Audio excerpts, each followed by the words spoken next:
श्रीक्षेत्र पुरी रे घटिची एक अलौकिक घटना। दीर्घ दिन धरी दुरारोग रे पीड़ित जने शिशु शारीरिक स्थिति धीरे धीरे सुधार हेबाकु आरंभ होईछि। परिवार सभ्य माने प्रभु जगन्नाथଙ୍କ धाम रे दर्शन पूजा पाठ एवं निवेदन करुथबा बेले एही सुधार देखिबाकु मिलिछि। शिशुर परिवार पक्षरु कुहा जायछि जे डाक्टर माने आशा छाड़ी देइथिबा अवस्थारु एबे शिशु आहुरी सचेतन हेउछि, शारीरिक शक्ति पुनर्जीवन पाउछि। ଏହି ଅପୂର୍ବ ପରିବର୍ତ୍ତନକୁ ସେମାନେ ପ୍ରଭୁଙ୍କ କୃପା ବୋଲି ମାନୁଛନ୍ତି।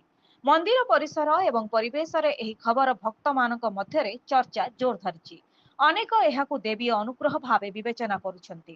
ପରିବାରର ସଭ୍ୟମାନଙ୍କ କଥାରେ ମହାପ୍ରଭୁଙ୍କ ଦୟା ଛଡ଼ା ଏହା ସମ୍ଭବ ନୁହେଁ। ଆମେ ଆଶା କରୁଛୁ ଶିଶୁ ପୂର୍ଣ୍ଣ ସୁସ୍ଥ ହେବ।